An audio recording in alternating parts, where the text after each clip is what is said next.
Welcome to Fake Presidents, a real podcast about, well, you know. Each episode will take a deep dive into a fictional American president from pop culture to see just how much fiction there really is. We're two former political junkies who do like talking about politics. Mm-hmm. We just don't like talking about actual real-life politics. Because it's just too damn depressing. I'm Eric Buckman, a former political consultant turned TV writer. And I'm Ben Oren, a former journalist, sometimes speechwriter, and all-the-time TV producer. And today, we're not just heading back to the movie theater for the first time since Captain America: Brave New World, and back to a president played by Angela Bassett for the first time since Zero Day, but also we're headed back to a presidential apocalypse bunker? Yeah. Though this one isn't nearly as nice as that one from Paradise. No. Yeah, that's right. Our mission, which we chose to accept, was to dissect the presidency of President Erica Sloan in Mission Impossible: The Final Reckoning. You wrote it down with an exclamation point. You did not say it with an exclamation point, Eric. Oh, yeah, Ben's referring to our shared note. Because this is all scripted, of course. Yeah, the funny thing, though, like, while this is scripted, a lot of this stuff we wrote, like, years ago. And we just go in order. And we've been really lucky that everything has matched up well. Funny you should mention that. If I was more ambitious, I was thinking of opening with like a previously on Fake Presidents, where we can actually track our long history of discussing this up till now presidentless franchise. We would 100% be able to do that. Yeah, we first started speculating like 3 or 4 President's Day ago for our President's Day special. Yeah. Those episodes are out of the box. We don't talk about specific movies. We do topics as suggested by our fans. We freestyle. Like, those are the only episodes that aren't scripted. Except for our SNL deep dive, which took us like 20,000 hours to put together. Please listen to it. It's a good episode. But no, we spent at least one President's Day speculating about movie franchises that needed a fake president that did not have one at the time. This was in that boat. We talked about it then. And then after I heard Nick Offerman on a podcast mentioning that he was currently filming the second of the last 2 Mission Impossible movies, of which neither had come out yet. Yep. He mentioned that he was in a scene with it, not just a president, but a lady president. Right. That got us speculating who that might be. That was before we had any idea of who was returning from previous movies. Then again, it came up after we had seen Mission Impossible: Dead Reckoning, Part 1. No longer Part 1, although if you watch it on Paramount Plus, it still says Part 1. And that is, we pretty much figured out based off of a single photograph in the office of one of the major security or intelligence Carrie Ells. He's the DNI. His office had a picture of Angela Bassett on the wall. It was like a headshot that was autographed. Yeah. It's kind of the thing you would see at the cleaners. I guess it's possible, because she was the CIA director in a previous movie. It's possible that you'd have the picture of a CIA director hanging up if you're like within the chain of command of intelligence. But no, it's most likely she was playing the president, which got fully confirmed in the trailers for this movie, and then further confirmed when Ben and I went to see it yesterday. My name is Andrew Shepard, and I am the president.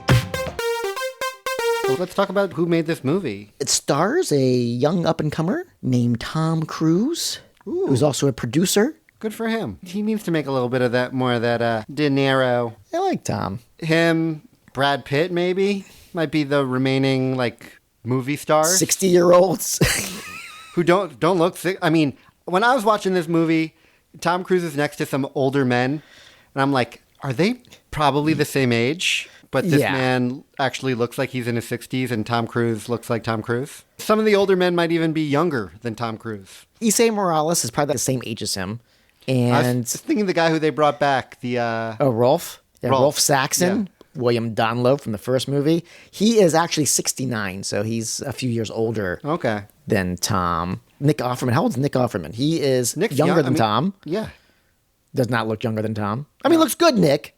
But looks great. He's not Tom. Love him. Looks great in a uniform. This is actually an interesting way to introduce the presidential administration by the actor. And are they older or younger than Tom? Yeah.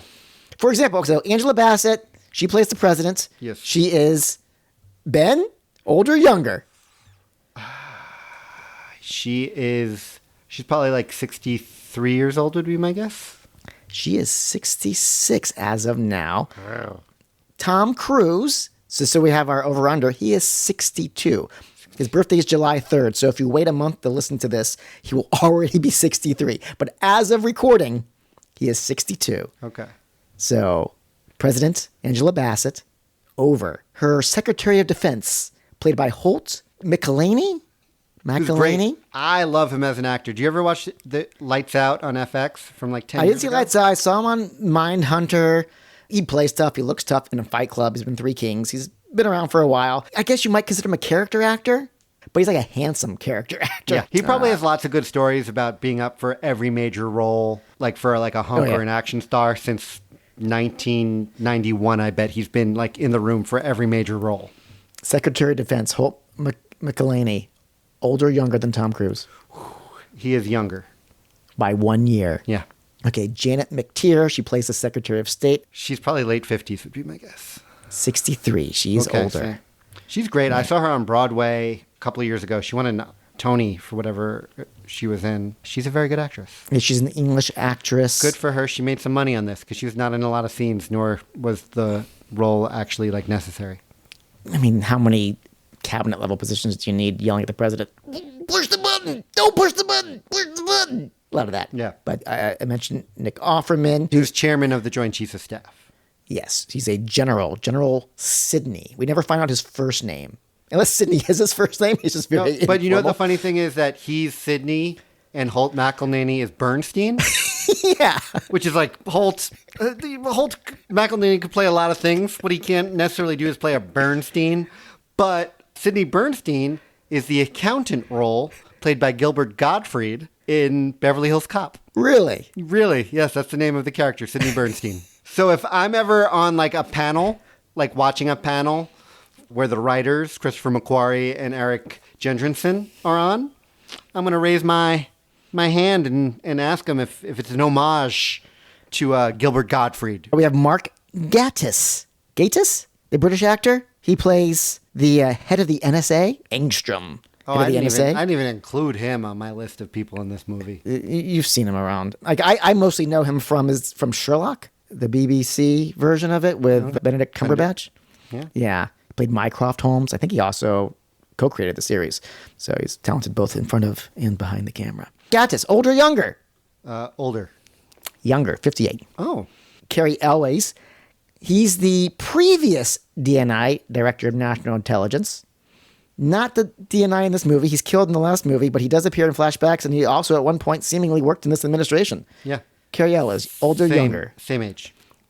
He is also 62. His birthday is a few months after nice. Tom's. And then we also have as the new DNI who replaced Cary Elwes.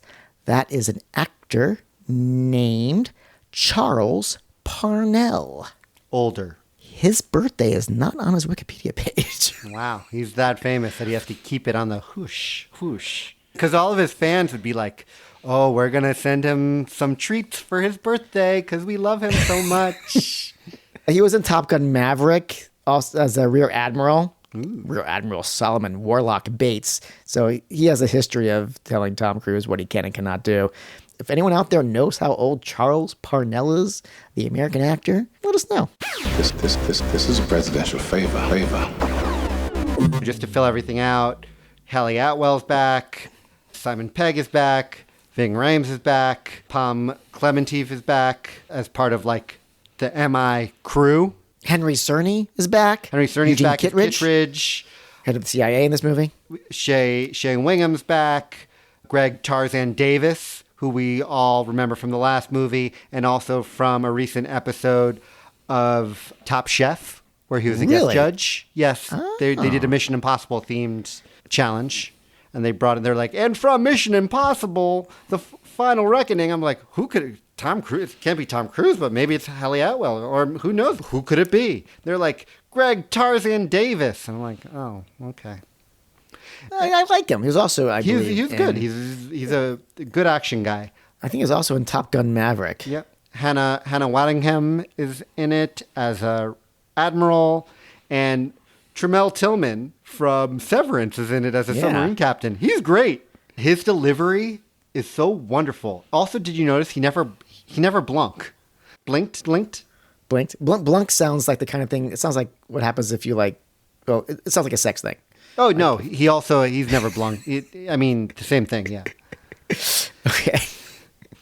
Trust me, Tom Cruise tried to blunk him, but he was like, I don't blunk. You mentioned it was written by Christopher McQuarrie, but he wasn't the only writer. He shared writing credits with Eric Jendresen, who I go with Jendresen. It says here he is an American author, playwright, screenwriter, and producer. It's an interesting career if you just look at his credits. His career almost doesn't make sense based off of how long he's been around and the credits that he does have. Yeah. That leading to these last 2 Mission Impossible movies doesn't make total sense, but, good for him. He was a co-creator, actually, of Band of Brothers, the HBO miniseries. Which he must have gotten a book right or something. You know what I mean? Like, he must have had something. He's an author, playwright, screenwriter, and producer. And I imagine he's somebody who Christopher McQuarrie, because you think, so like back when Band of Brothers comes out, which is, very high profile, prestige HBO miniseries, that's 2001. And McQuarrie, he's coming off of, I think at that point he'd written The Usual Suspects, but he hadn't directed yet. I mean, I think at that point, Oscar nominated. He's got the Oscar, not Oscar. He's got the Oscar winner. Yeah. Oscar winner, yeah. But he's still early enough in his career where I can see he still has mentors, and I can see how he might have had some meetings, crossed paths, met this creator of this prestige miniseries, and saw him as somebody he could look up to and get advice from. And then at some point during the process of making these movies, McQuarrie realizes, I need help. Well, because McQuarrie has made half of the Mission Impossible movies. At this point, yeah. He was first brought on for Ghost Protocol to rewrite that, and then he was given the keys to the kingdom, where he was the director and basically at that point, the co-authorial voice to Tom Cruise. And then when doing this, he realized, I can't do it all on my own. They're like, get me Jendresen, which is a great name for when you have to call out, get me Jendresen. Get off my plane. At this point, we should go into a little bit of like the plot. We don't have to go step by step through this movie. We should only focus on Miss Angela Bassett, President Erica Sloan. Yeah. Because while this is like a big, huge blockbuster action movie, the scenes with the president and the cabinet members with her, it's kind of like a little bit of a play in the middle. Maybe that's what they brought Jendresen in. They're like, get me Jendresen! Because those scenes are very much like a old school 12 angry men. Yeah. People sitting around arguing, talking about their philosophies and point of views. I'd say it's like a dramatized war room situation, but they're not in the war room. At the point that we meet them, they're out of the White House because that's not safe enough. What's interesting about this movie is it's the first time that Tom Cruise is getting his Mission Impossible orders directly from President Exposition. Yeah, she opens the movie. Your mission, if you choose to accept it, is to let me recap the last movie. Wasn't it? It was cute how she was delivered on a VHS tape. It really was. All you really need to know from the previous movie is there's this thing called the Entity. It's an AI algorithm virus that has infiltrated every major computer server in the entire world. It's destabilizing the world as this movie opens up by making people untrustworthy of anything that they see. It's the ultimate troll. Basically. It's Skynet if Skynet was created by Grok? Created by current modern day Silicon Valley? Yeah, like 4chan and 8chan. Like wants to play with it. Like Skynet didn't want to play with its food first. I feel like the Entity wants to like mess around with everybody a little bit before it takes them all out. Yes. Well, it also has a certain amount of self-preservation on its mind. Yes. Which gives us an actual ticking clock. Because, yes, the Entity became sentient, but instead of blowing up the world instantly, as Skynet did, the Entity wants to get to a safe spot, get its programming into a spot on Earth where it could survive a global nuclear apocalypse. Esai Morales' character, who was the bad guy in the first movie, who's still a bad guy in this movie, but he's no longer the bad guy in League with the Entity. Now he's a bad guy trying to get back at both Tom Cruise and the Entity because everyone hates him. No one likes Esai Morales except for Cruciverbalists, who love Esai Morales.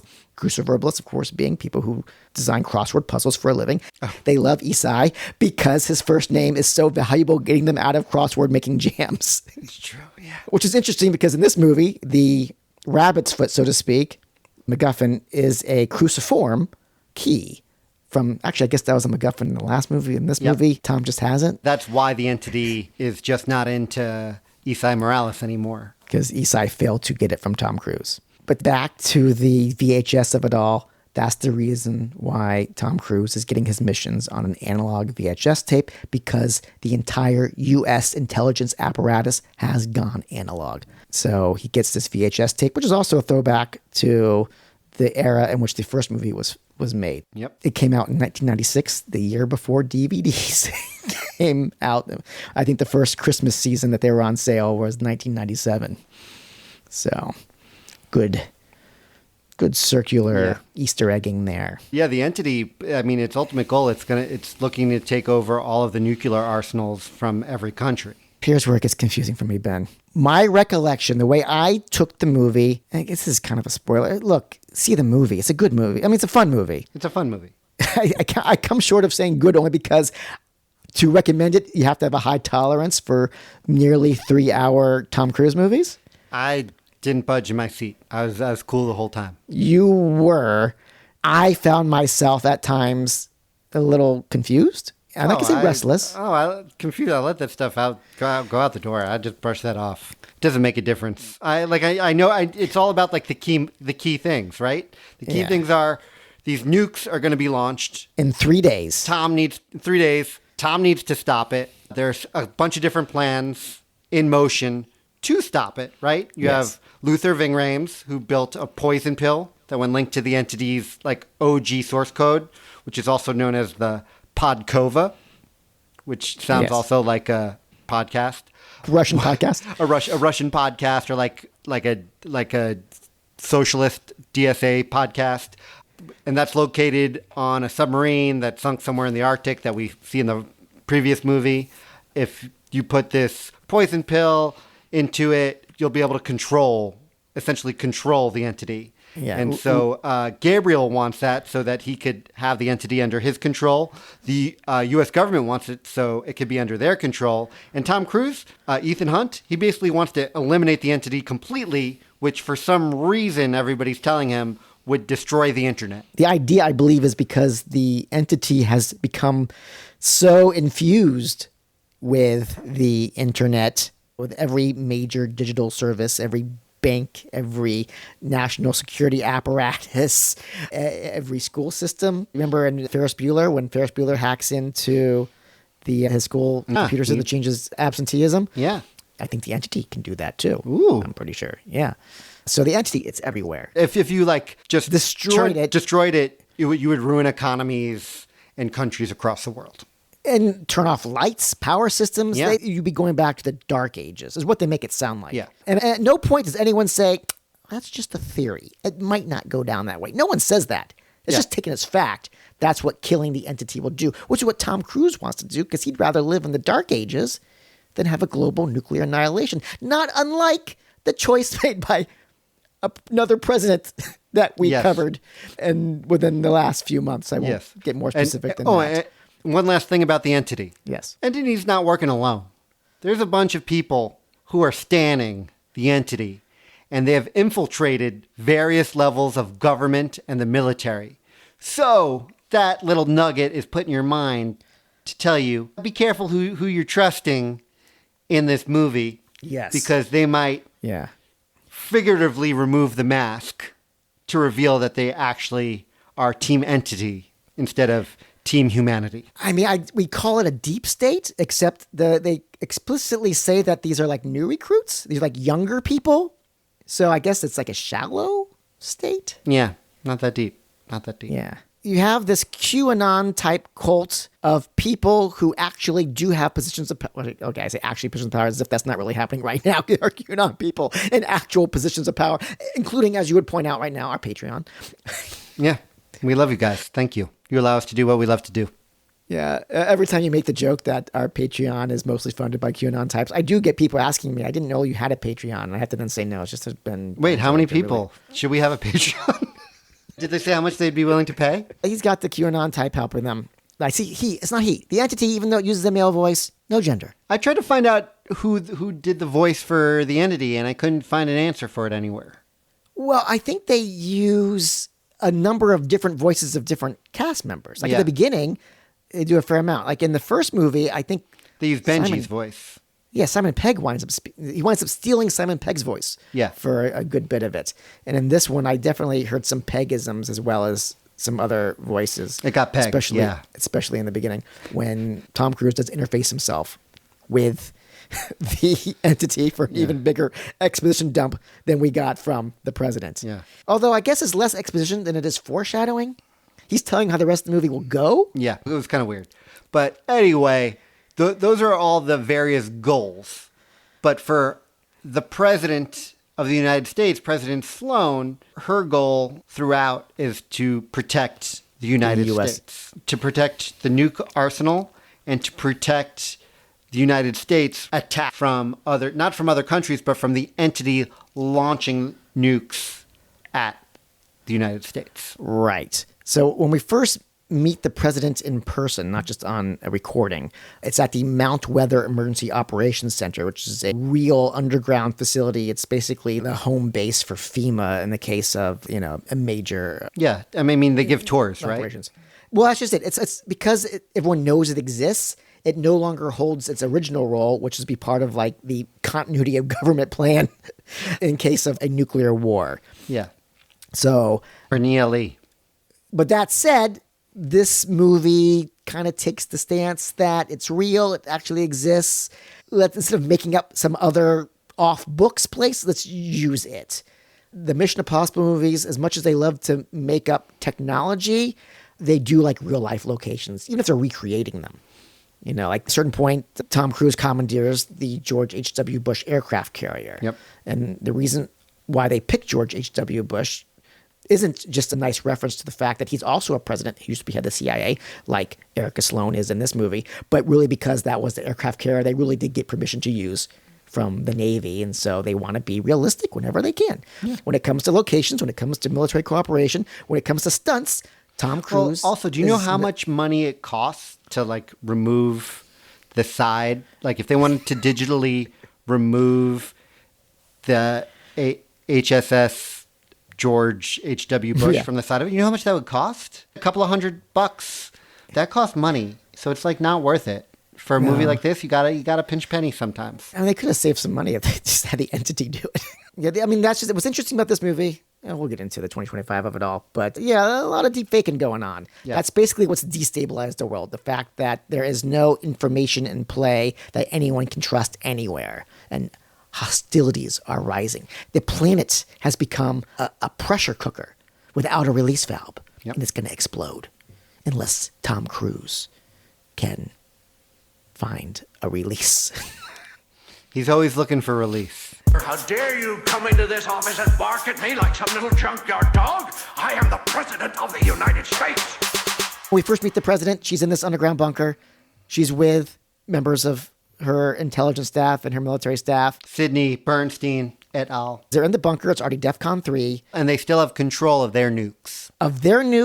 Basically, the ticking clock is they believe that as soon as the entity is able to control the nuclear arsenals of every nation, every nuclear armed nation that there is, which in this movie, I think they posit, was it 7? India, Pakistan, China, Russia, France, England, Israel, allegedly, and the United States. North Korea and Iran. Oh, yes. I believe are also on their lists. We see those flags quite a bit. We also see those nations on a giant map turn from green to red when the entity has taken control of their arsenal. By the time the movie has started, most of them have been taken over. Just the U.S. and France, and I think the United Kingdom might be. Maybe Russia. There's only a couple left. And so most members of the president's administration are saying we still control ours.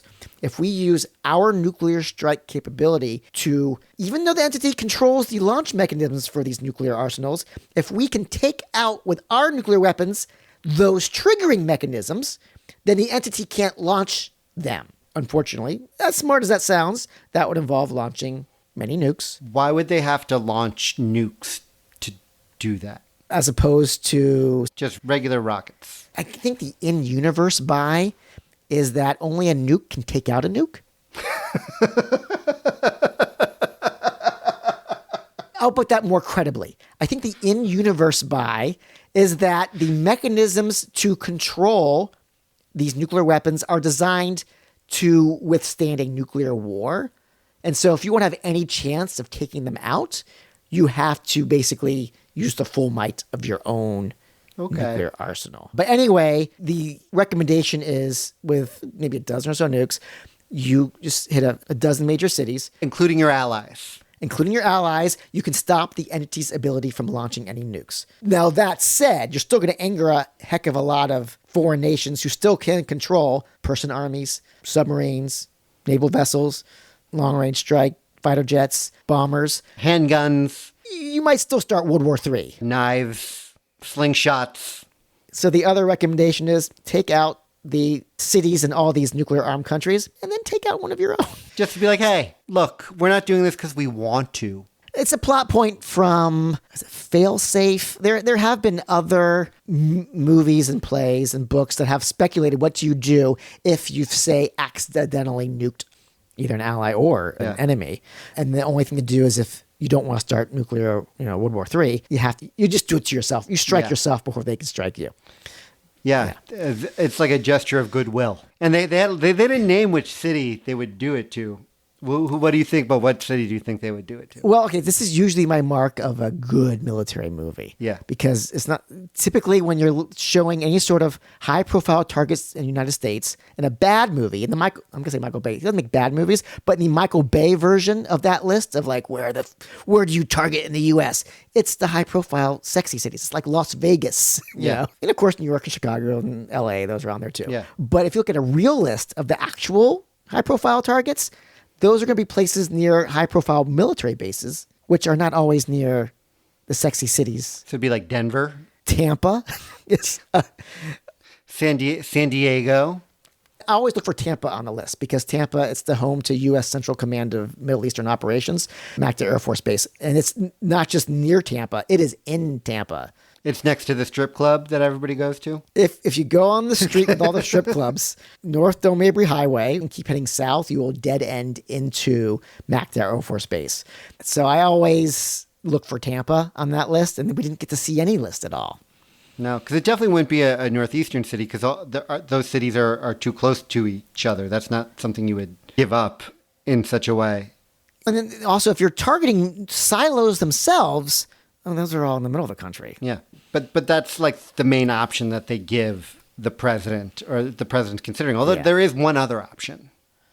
There is one other option which nobody wants to take, and that is to let Tom Cruise, Ethan Hunt, do his thing. No, to just turn it off. To go offline with the nukes. That's an option that's floated like in the middle of the movie of a choice that can be done that no nation is actually willing to do. So there is an option where she can go offline, but the problem there is then we're defenseless. Yes. Completely. Although I don't understand why they didn't bring up the option from Paradise. Do we want to spoil what that is for those who have not seen Paradise? Yes, they've had their chance. Okay. Basically, in that series, it's presented that the president actually has two buttons in the football. The nuclear football, meaning not an actual football that's nuclear powered, because that's stupid. You would never want to use that in a football game. We mean the suitcase. The briefcase? The briefcase. It's a briefcase and it's a suitcase. It's bigger than a briefcase. Yes. The luggage. The bagman has it. But at that point, nukes have been fired at the U.S., so there are options to be had. But one of the options is an electromagnetic defense system that turns off everything in the world. It's a series of EMPs that have been meticulously, I'll say, planted, including on enemy soil across the globe. So in the event of an outbreak of World War III, we'll call it, you can disable the electricity globally from enemies and allies. And without electricity, you can't launch a rocket, Ben. Or the rockets in the air will cease to keep flying without their navigation systems functioning. Which is like, it's kind of amazing that it's kind of lucky that they didn't come up with that same idea for this movie, right? Like, do you think? Oh, I thought that was a real thing. Is it a real thing? I thought Fogelman, no, I obviously, I can't logistically think how that could actually work. In Paradise, I think they only created that plot point so that way you could have an outside world that you could then incorporate into season 2. Yeah. But these two presidents are presented with almost the same choice. So yeah, basically everybody wants her to shoot off the nukes, but she's not willing to do this. What she does decide to do at the beginning of the movie, because Tom Cruise, Ethan Hunt, does turn himself in. And he turns himself in so he could personally ask the president if he can requisition an aircraft carrier so that he can hunt down the source code of the entity which has been captured onto the Podkova of a Russian submarine that crashed in 2012. Why they picked 2012, I don't really know, because the last movie, they never said a year, and it shouldn't really matter what year it is. I think I know why they did that, now that I think about it. Why do you think they did that, Eric? Because this movie retconned the entity. Maybe it wasn't a retcon, maybe they always play on this, but they revealed that the entity itself, the virus, was the rabbit's foot that was stolen in a 2006 movie by Tom Cruise. And so the rabbit's foot there, even though it had like a biohazard symbol on the rabbit's foot, we find out in this movie he was stealing not a biological virus, it's a computer virus.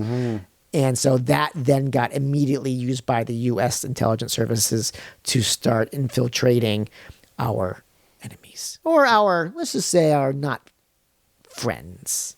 Meaning everybody.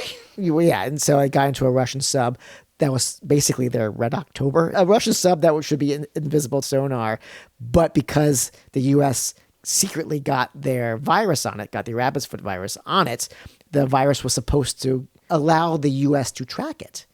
But the virus became sentient and instead decided, no. They basically blew itself up, and that was the opening of Dead Reckoning Part 1. But our president has big decisions to make. They want her to launch the nukes. General Sidney more than anyone, Nick Offerman more than anyone. So much so that he leaves the war room at one moment, and he orders a guard to give him his spare gun. That's what they want you to think. Because it gets set up earlier that the reason why Angela Bassett, she basically greenlights Tom Cruise's plan without telling anyone else in the room, any high-level cabinet, military, or intelligence services. Because she knows that if they knew that she had just authorized Tom Cruise to do this, she believes at least one of them will do anything to stop her. And then Nick Offerman leaves the room and asks for a gun, making you think, oh, he's the one. And of course, what he's really doing is taking a gun away from somebody who, if they overheard people talking about the end of the world, might decide that they're not going to respect the chain of command anymore and use their firearms to do what someone actually does do at the end of the movie. You don't think that the person who did that, hold up, because she makes a decision, final decision, that she's going to turn off the nukes. At that point, a member of, I don't think it was Secret Service, so it seemed like a different security detail, pulls a gun on her. Yes. I thought that that person was the entity's, like, Stan, was somebody who was there as somebody who wanted to support the entity, and knowing that the entity needed all of the nukes to do what it wanted to do, was willing to shoot her to prevent her from doing something that goes against what the entity wanted. Very well could have been. Also, the Secret Service agent who tried to stop him, a very bad Secret Service agent. She was not very good at her job. One job. You have one job, Secret Service agent. Get rid of the gun. I thought they were partners, though. The other reading is this is some... Okay, so the moment that Ben's talking about is days have passed. The only nuclear arsenal that's no longer been compromised by the entity is the U.S.'s. Tom Cruise has gone completely off radar. No one knows where he is or what he's doing, if he's succeeded, what's going on. It's believed that if they don't do their preemptive strike now, they'll lose the ability to do it. And if they don't do a preemptive strike, then there'll be nothing stopping the world from entering an age of global nuclear annihilation. And so when she decides that she can't push that button to launch their nukes preemptively, and she would rather just turn off their nukes so no one can do it, that's when he pulls the gun. And so, yes, he could be an operative for the entity. He could also be somebody who really wants her to push that button just because that's the only option that makes sense to them, as presented by McElhaney, Offerman. They're the ones pushing strongest for that. Although Offerman uses the gun to shoot him.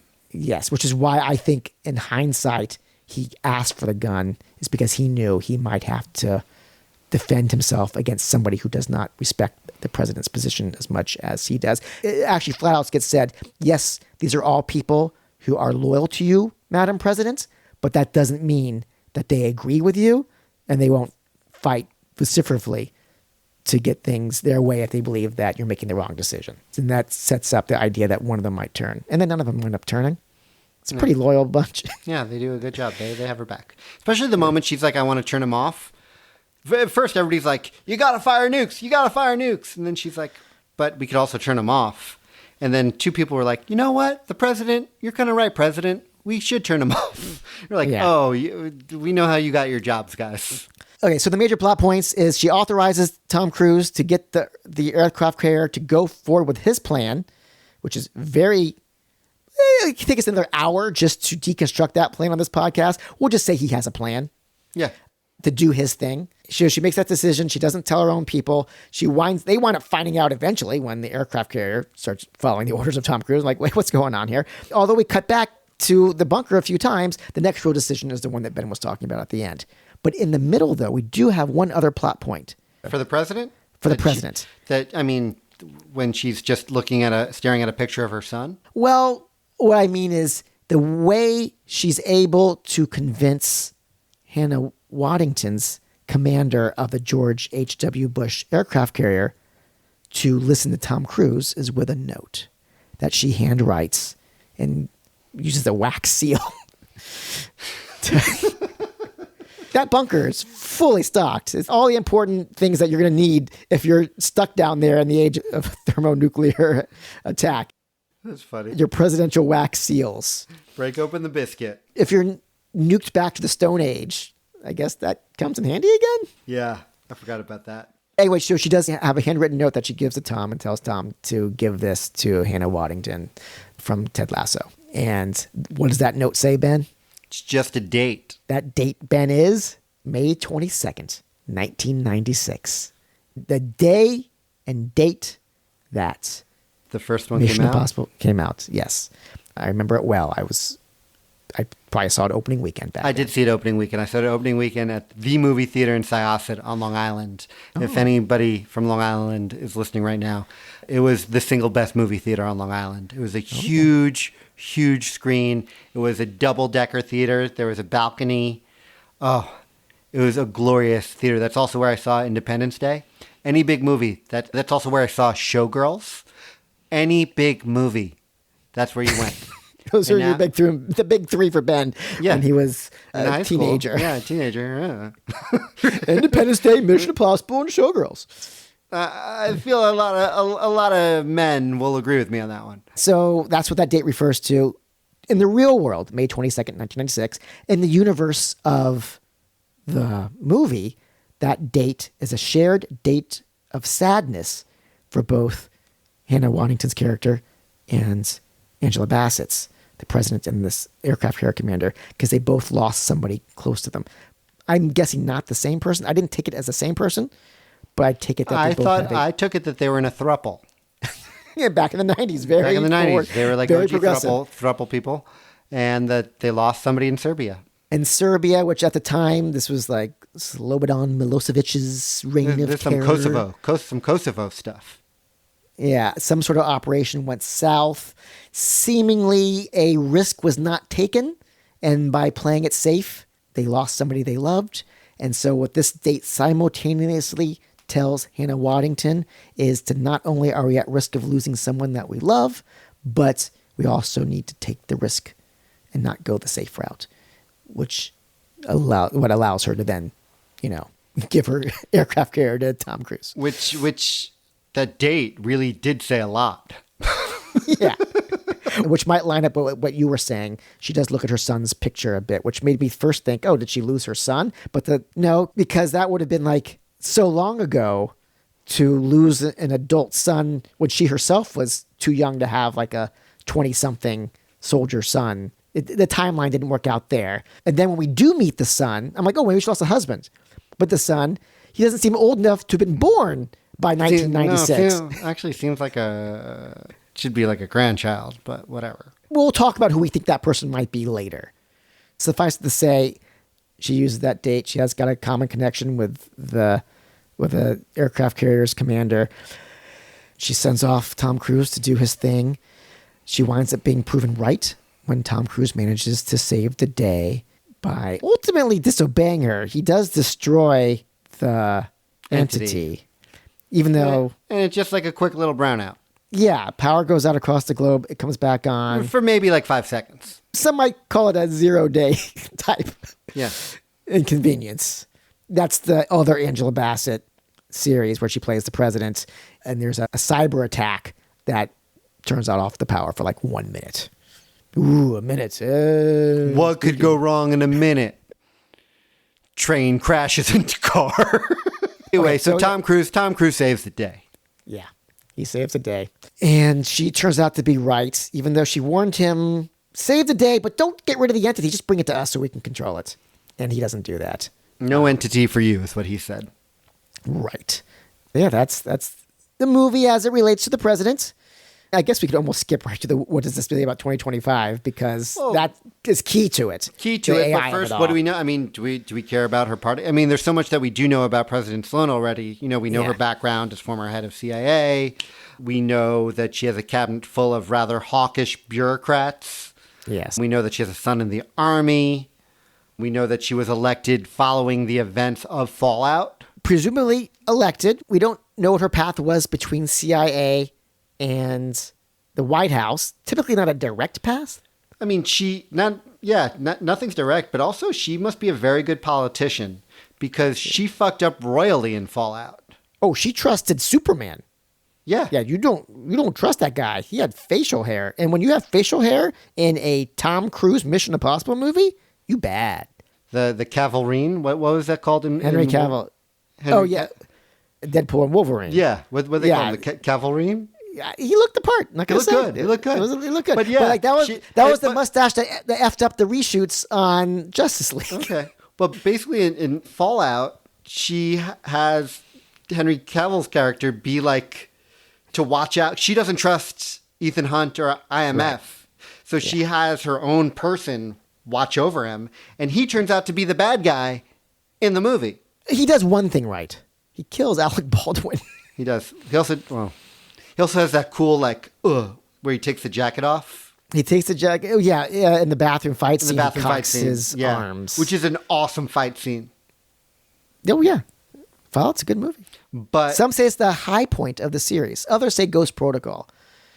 They're all fun. They're all fun. They're all once fun. Once they figured out the formula, yes, there is a formula. Even McQuarrie will tell you that. Once they figure out the formula, up until this movie, they're kind of almost critically unassailable. And this is the first one that I think has the lowest Rotten Tomatoes score because of just how much house cleaning it had to do in the first movie. But in Fallout, she eventually comes around and she trusts IMF. She admits she made a goof.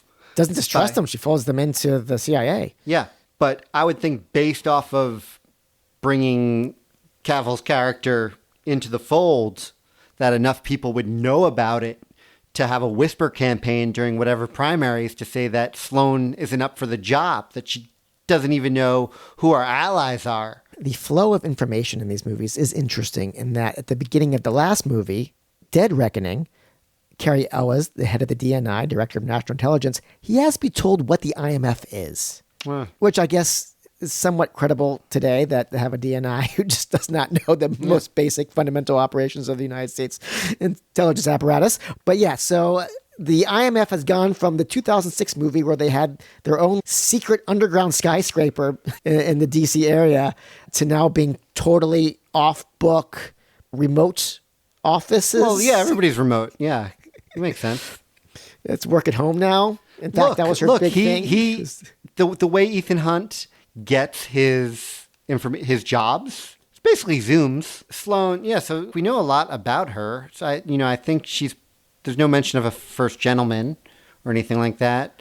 But presumably he's the dead person in Serbia. Maybe, perhaps, yeah, the thruple, part of the thruple.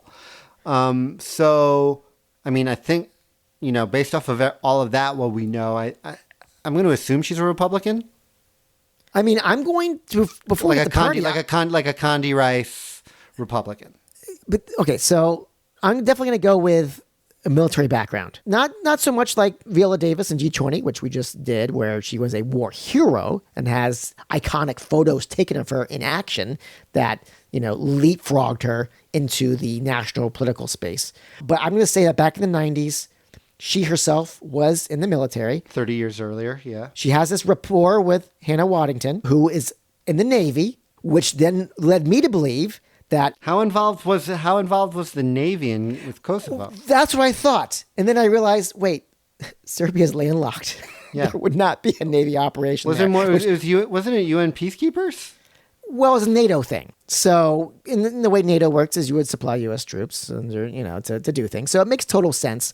I don't know what the role of the Navy would be. I guess that might be the irony of it. We're like, you know what we'll help out with? When somebody invites you to a party and you choose the easiest thing to contribute, I'll contribute plastic forks. And everybody else is making beautiful dishes and bringing fine wines. So I'll provide the forks.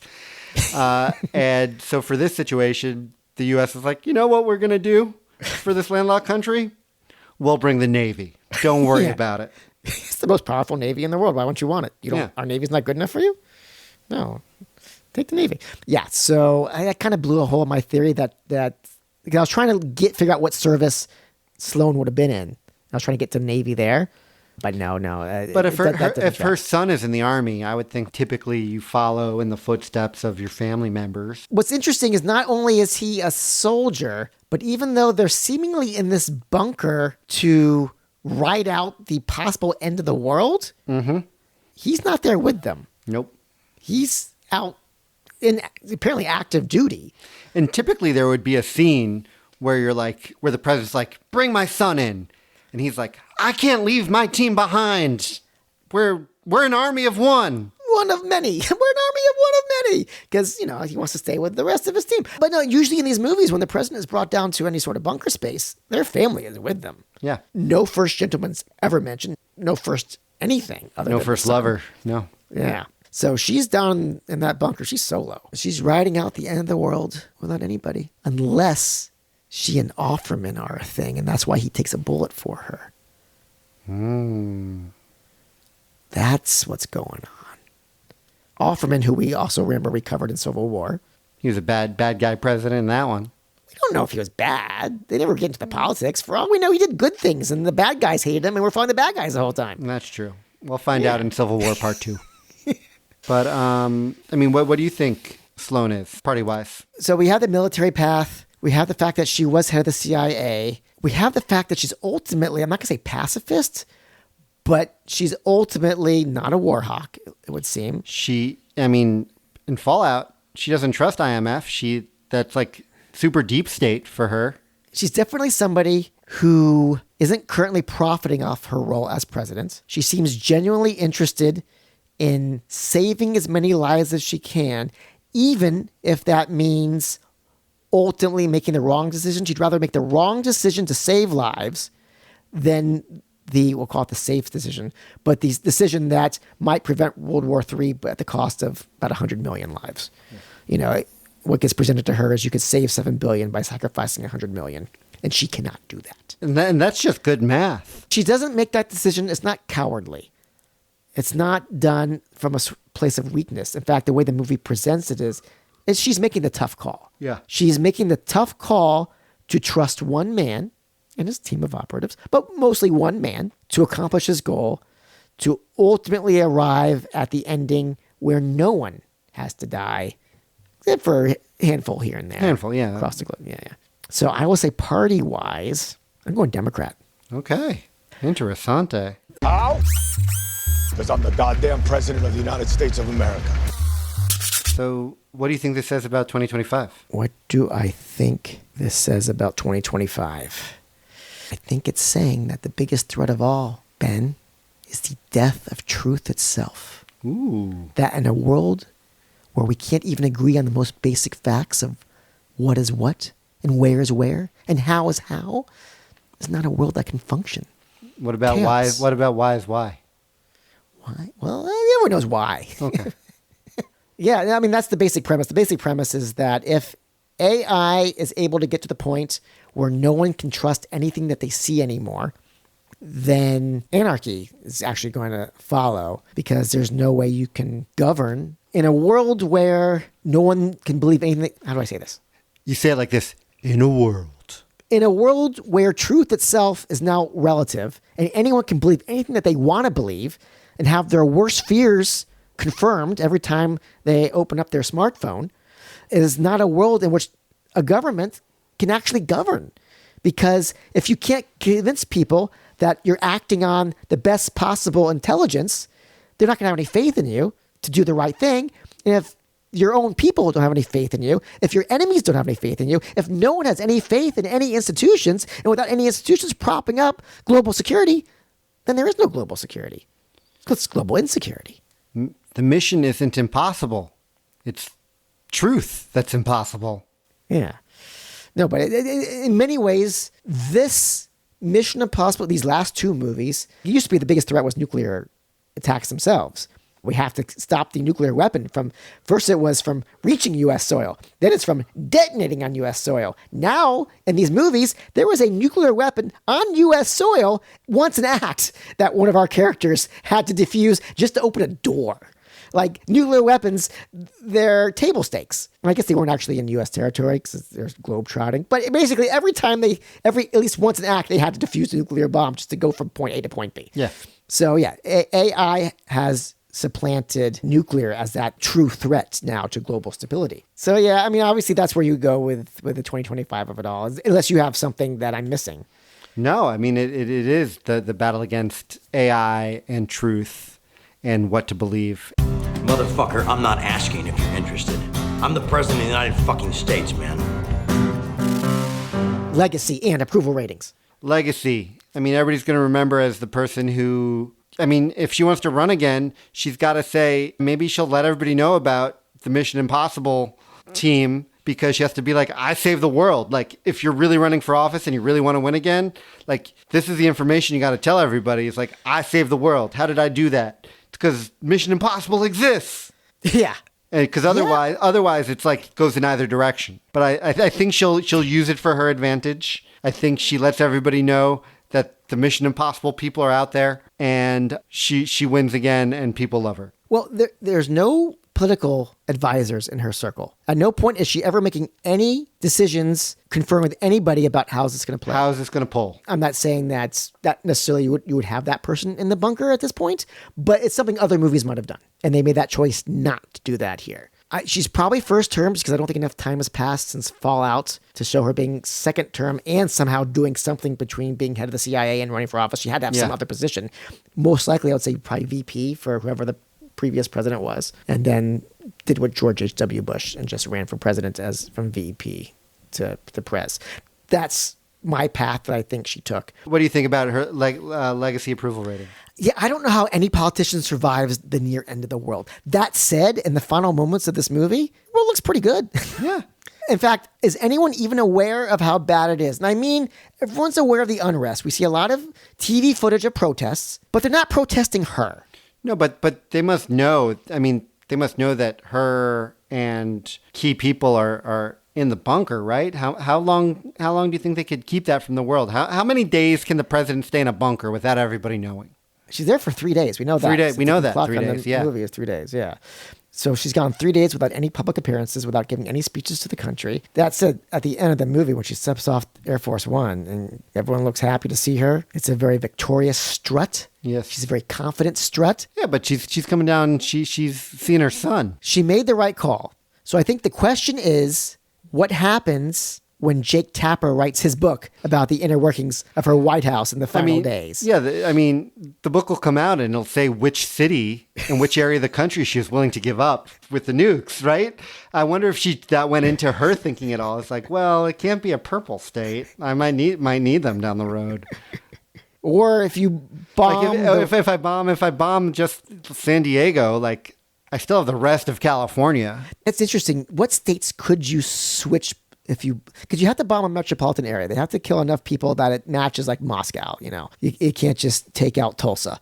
So what's a major metropolitan area? So I guess if you're a Republican, you could probably flip a blue state red by taking out the greater New York metropolitan area. Hell, you might flip both New Jersey and New York if you take out.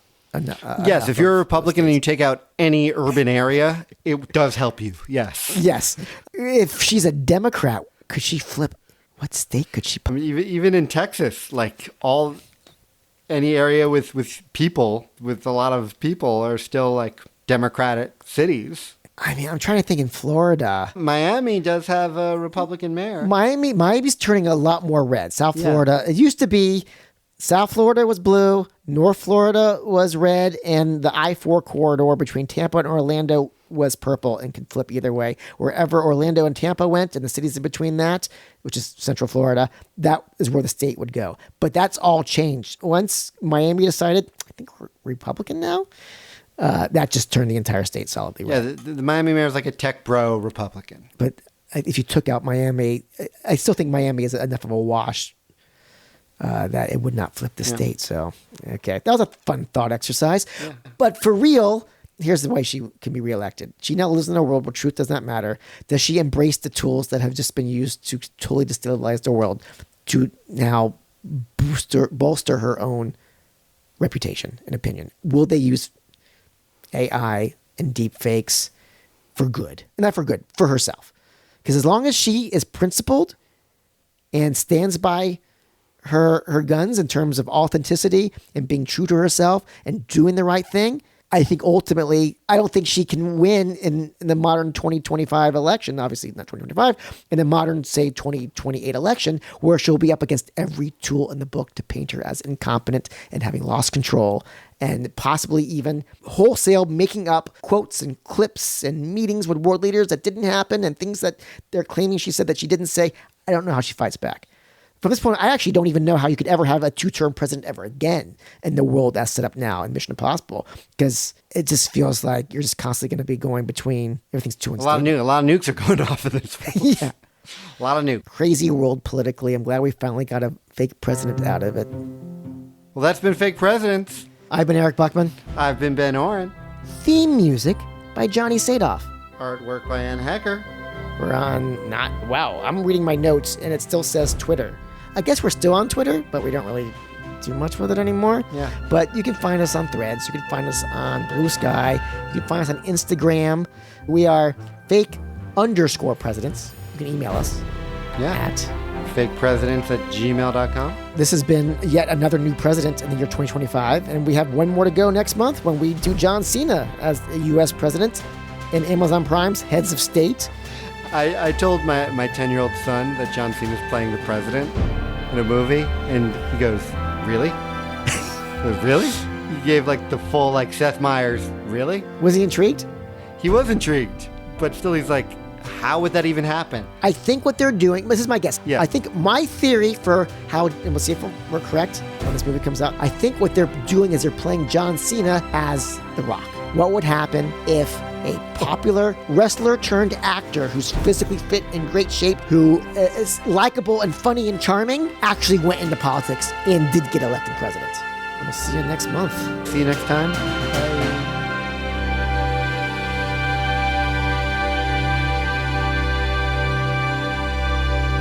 We're now almost an hour and a half into what I thought this was going to be a fast minute. one. You know what? I just have so much fun talking with you, Eric, that, it just keeps on going. It's a fun movie to recount. I can't wait to hear what your AI suggests that we cut out of this episode.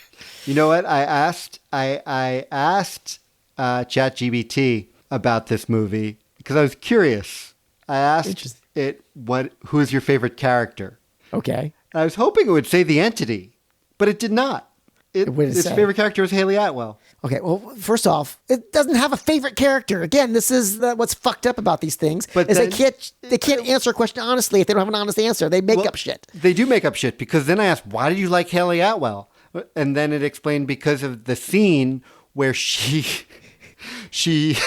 goes under the Arctic to get the Pavlova. Oh. And I was like, excuse me, Tom Cruise did that, not Hallie Atwell. They're like, and it was like, yeah, you got me. It was Tom Cruise, not Hallie Atwell. Thanks for calling me out.